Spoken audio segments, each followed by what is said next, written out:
Assalamualaikum warahmatullahi wabarakatuh. Innal hamdalillah nahmaduhu wa nasta'inu wa nastaghfiruhu wa na'udzu billahi min syururi anfusina wa min sayyiati a'malina. May yahdihillahu fala mudilla lahu wa may yudlil fala hadiyalah. Asyhadu an la ilaha illallah wahdahu la syarikalah wa asyhadu anna Muhammadan abduhu wa rasuluh. Allahumma sholli ala sayyidina Muhammad wa ala ali sayyidina Muhammad la nabiyya ba'dah.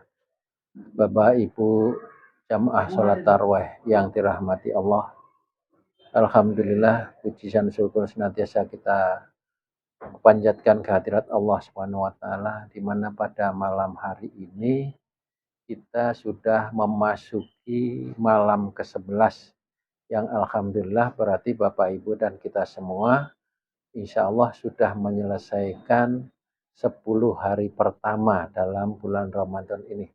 Oleh karena itu, tentu ini menjadi evaluasi kita semuanya, apa yang sudah kita laksanakan dan apa kekurangannya dalam 10 hari ini.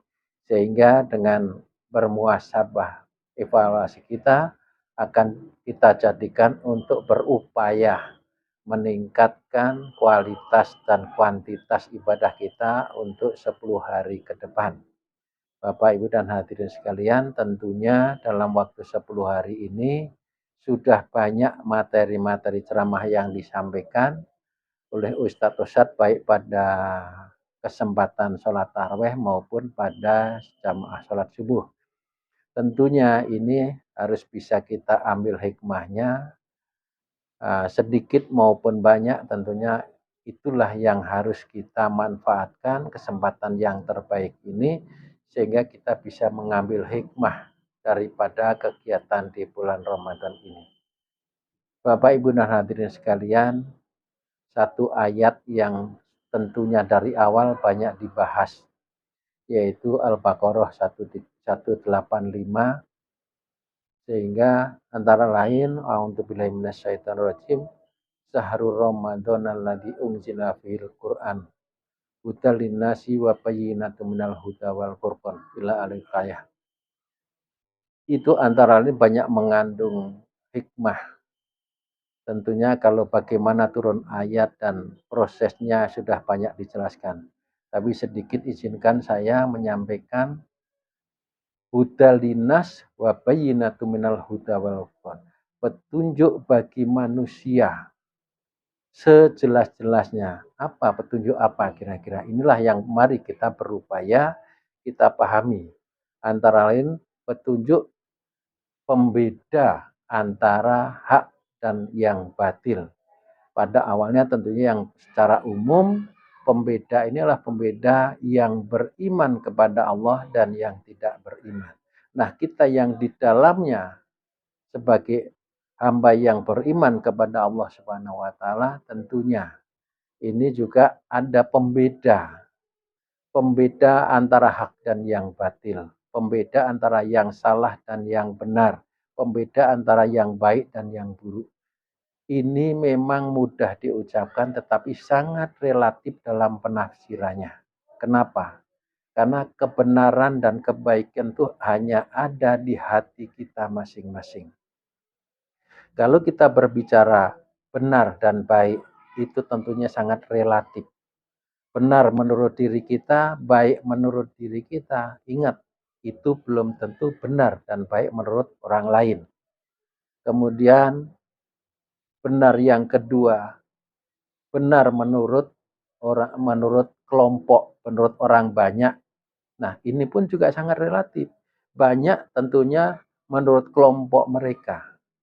Benar seperti apa? Seperti apa? Contohnya kita ke perbuatan korupsi. Kalau kelompok ini yang punya kuasa mengatur peraturan, maka sebelum berkorupsi, sebelum melakukan perbuatan yang tercela itu, walaupun menurut orang banyak itu tidak benar dan tidak baik, karena sudah dibuat dulu aturannya oleh mereka yang punya kuasa itu, sehingga nanti ketika perbuatan korupsi itu dilakukan, maka itu akan menjadi pembenar bagi mereka. Nah, inilah yang namanya benar menurut kelompok mereka. Tetapi ingat, menurut orang banyak belum tentu itu dikatakan benar.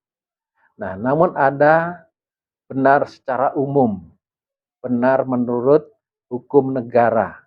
Nah, ini tentunya ada undang-undang, ada proses hukum. Nah, ini yang bisa membedakan antara yang salah dan yang benar, yang baik dan yang buruk. Tetapi ingat, itu pun juga sangat relatif. Kenapa? Masih manusia yang mengatur itu semuanya.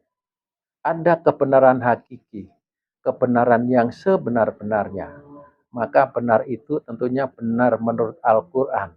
Yang tentunya kebenaran Al-Quran adalah dari Allah Subhanahu wa Ta'ala.